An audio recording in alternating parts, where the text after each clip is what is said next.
Hey guys, Dawn here, and for today's card I wanted to do a quick and fun holiday card.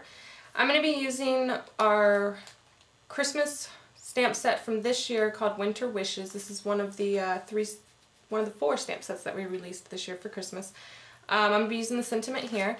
I'm going to be pairing it with our Christmas stamp set from last year, Classic Christmas. I'm going to be using this ornament here in the string.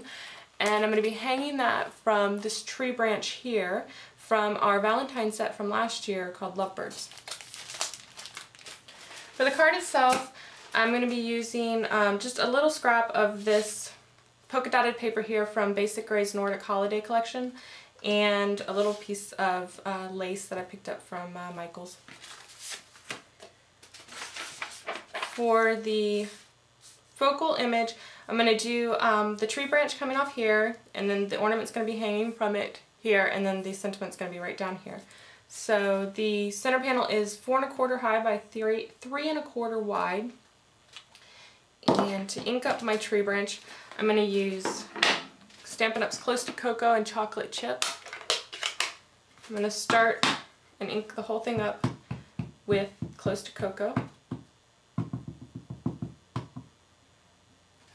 And if I don't get complete perfect coverage, that's fine because it's a tree branch. And then I'm going to take this and kind of swipe it along the edges.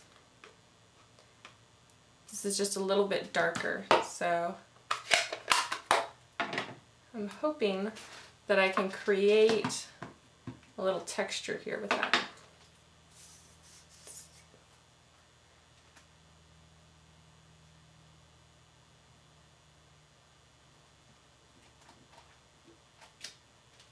Yeah.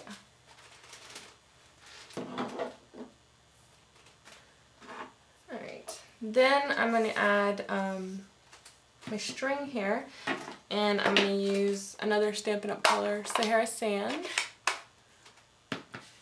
and I'm only going to ink this up halfway.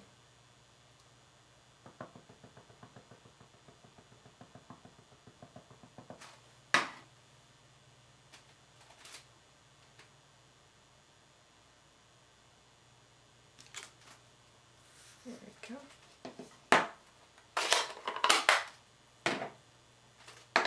Now for the ornament, I'm going to be using this Versamagic chalk ink by Sukaniko in Red Magic.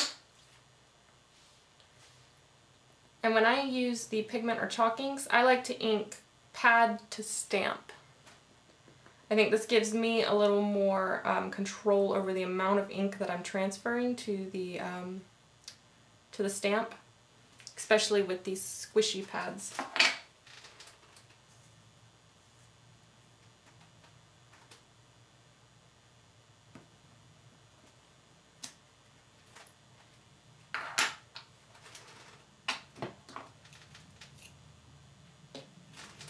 Now we're going to add the sentiment. This is Warm Wishes for a Happy Holiday Season.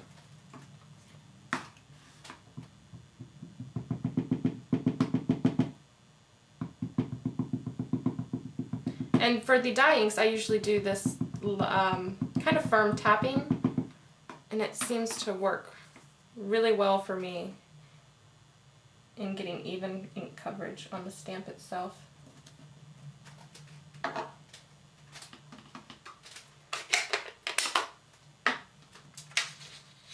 Alright, so now what I wanted to do was do a little bit of ink distressing around the edges.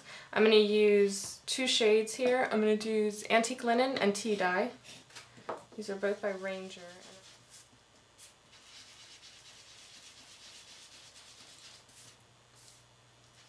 Alright, now I'm going to come in with the darker shade, the Tea Dye.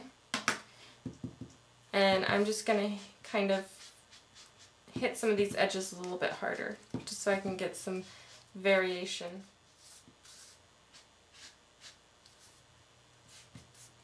There. Alright. For the card base, I've got a piece of craft cardstock here from Paper Tray Ink. It's a portrait style, so it's a standard size, so it's 5 1/2 by 4 1/4. And We're going to take this, put it across here, I'm going to put that across the bottom, then we're going to layer this right here. Really flat. So.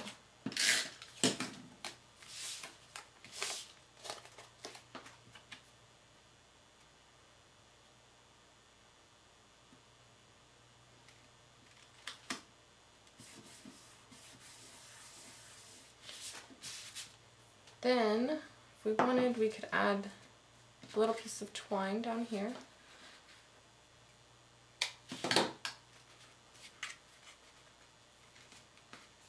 Since I've already got everything kind of lined up going down the middle, I'm going to do this bow right in the middle too. So I can get it right in the middle.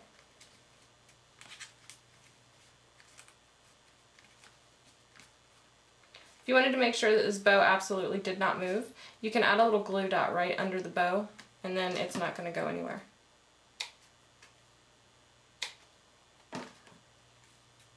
Alright, for my last step, I want to try adding some, I'm going to try to make some glitter snow to add onto the tree branch.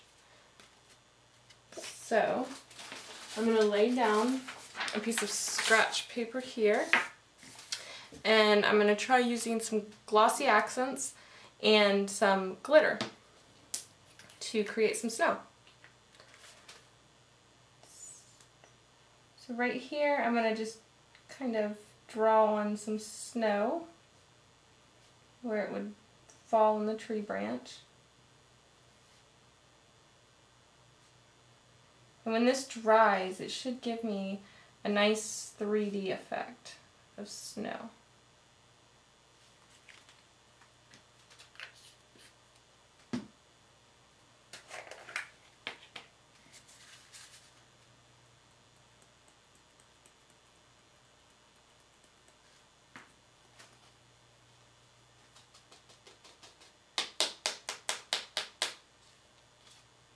And then I'm going to do it one more time, just to make sure it gets really good coverage.